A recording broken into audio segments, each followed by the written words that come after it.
Welcome back to The Tonic, your prescription for a healthier and happier life. Here's your host and publisher of Tonic Magazine, Jamie Bussin. Terry Lynn is the resident health coach at Human Consciousness Support, a certified holistic health consultant, and holds a certification in eating psychology and mind-body nutrition. Her work specializes in optimizing the body's self-healing design by reaching mind, body, and spirit homeostasis instead of treating symptoms. With over 20 years in health and fitness field, Terry has seen firsthand the incredible improvements that can happen when you embrace a holistic approach. She holds a degree from the Institute for the Psychology of Eating and has spent 25 years in communication access and can speak on topics like weight issues, body image challenges, overeating, binge eating, cleanses, and various nutrition-related health concerns. Welcome to the show, Terry. How are you? I am very well. Thank you so much for the invite. I appreciate it. So when I was pitched with the idea for this interview, it was couched in the term preventative wellness. I've heard of preventative medicine, and of course we deal with health and wellness all the time on this show. But what does preventative wellness mean, and why do you think it's so important? Well, it's a little bit of an oxymoron, but I think what people mean by that is you don't wait until there's a problem to care about your health. And what that involves really is a mindset. At the highest level, it's not a forced routine, it's a lifestyle that you would adopt. So what you're trying to do is you're trying to just take care of yourself along the way. And that takes forethought in the world that we live in right now, because everything is pretty much opposite of that. It kind of pushes us into a way of life that is very fast, that is very centered around the right now, what's going to give me what I want right now. And so it kind of goes against the grain a bit. And why that's important is because being sick is more expensive than being well. It's important because if you don't have your health, your life will drastically change in a way that will mean that you're going to have limitations. It's not going to be comfortable. You know, you have one body and it's your vehicle through this life. And so by and large, health problems arise because of lifestyle, not because of genetics or coincidences that, you know, we've been kind of indoctrinated with those ideas. They're really created, and we have immense power to subvert the trajectory of that. So that's, to me, great news, because we have really hold the vast majority of power into if we are going to live a life full of wellness or not. So I'm a big believer in the fundamental interconnectedness of all things. In fact, it was something I spoke about in my wedding speech. I also am of the view that when you speak about health and wellness, you have to make lifestyle decisions. And by that, I mean it has to be maintainable.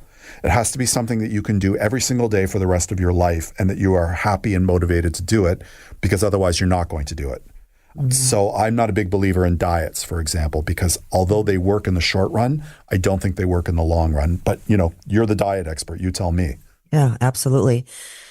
If it's not sustainable, you're going to have short-term results. And what we're looking for is a mindset. We're not looking for how can I fix the problem. When you're talking about preventative wellness or just wellness, how do we have a state of wellness? How do we have a state of health that's going to be sustainable? That's every single day. That's every hour, everything that we're doing on a daily basis. If we're going to think that we're going to go to the gym just for 6 months, yeah, and that's going to be a long-term benefit, that's not true. It's going to be great for the first month might not be, right, but it's going to be great for you in those 6 months. And so what we're really we're looking to discover what our body needs. And when I say body, also there's, you know, it's integrative. And now we're going to get into that. Mind, body, spirit. It's not just our physical body, but then make a decision that is what is in our best interest to take care of that. And that has to be just a lifestyle. So it's interesting because what our body and minds and spirit need changes over time, right? And our capabilities change over time. Like I exercise 5 times a week. When I made my life change in my late 30s and I lost 52 pounds, I realized I had to change the way I was. But the type of things I could do in my late 30s and early 40s are not what I can do now in my late 50s. But I still have to do something. It's just those things have changed. So I would add in, even though it's a lifestyle, it's also a process. Do you agree with that? Absolutely. And even when I studied modalities, different diet modalities and cleanses and all of those things, there's a season for all of those things. Your body, your physical body, let's talk about that for a second, is going to need different things along the way. Sometimes you need more carbohydrates. Sometimes you have periods in your life where you need lower carbohydrates. Especially women go through a lot of these changes. Sure. Your physical activity is going to be different throughout your life, and you're going to need different things. There's physical activity that does different things for you. And so being able to kind of move and sway between all of these things, it's going to take knowledge, it's going to take flexibility, and it's going to take a extreme awareness to who you are and what you need and what your goal is. So you touched upon it a moment ago before I took you off topic, and that is the integrative approach to preventative wellness. And you were talking about mind, body, spirit. Do you want to elaborate on that a bit? Sure. Yeah, they're intertwined. And it sounds like that you are in agreement with that. These aspects of mind, body, spirit, or psyche, you might say, are integrated into how we feel at any given moment. You cannot separate the three. And much of this is beneath our awareness, especially the mind and the spirit. The body, usually takes precedent, because we feel things physically. We are walking around in these bodies, but the other two tend to be kind of under the radar a lot more. Our lifestyle needs to take care of all of these aspects if we expect to be healthy. We're going to have different times in our life also where we're going to be more focused on one of these areas. And that's a good thing, but they're always going to be intertwined at every moment.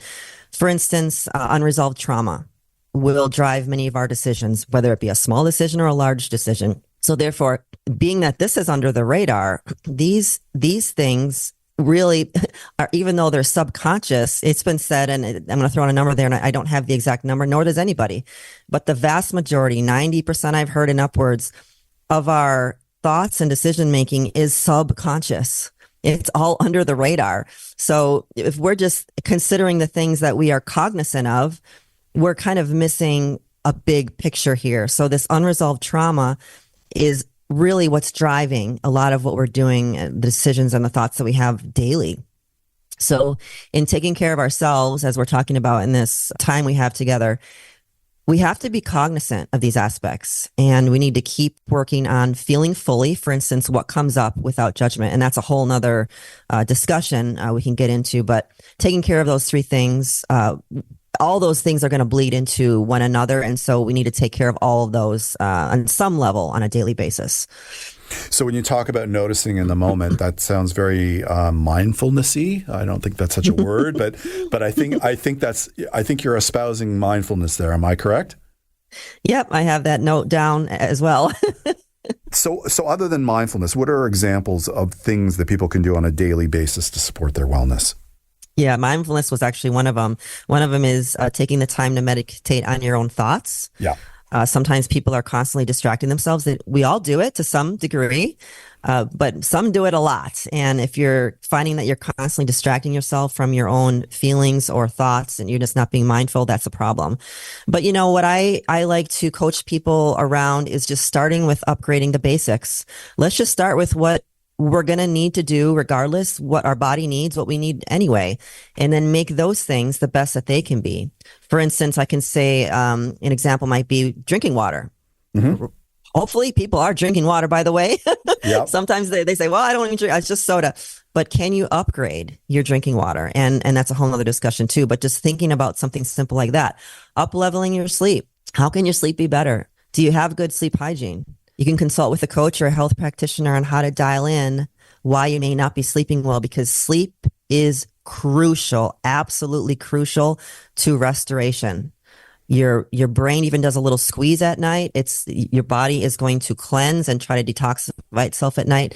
There's so much. You're actually more active. Your brain is more active at night than it is during the day. So, and you got to move your body. You mentioned that. You have to move your body. There's a lot of ways you can do that, but you cannot be sitting all day.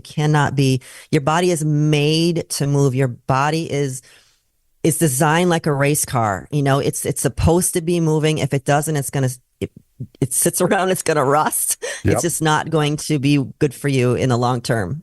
It's interesting. All these things, right? Like I joke at the age of 58, like, if you're talking about rusted vehicles, the warranty's off, right? Like none of my parts are under warranty anymore. And and so all these things that you do, it's like a procedural manual, right? Like you have to floss, and you have to get a good night's sleep, and you have to eat well, and you have to stop drinking, and you have to spend some time on your mental health, or get outside in nature and spend time with all of the people that you love. And it's like an endless checklist of things that you have to do.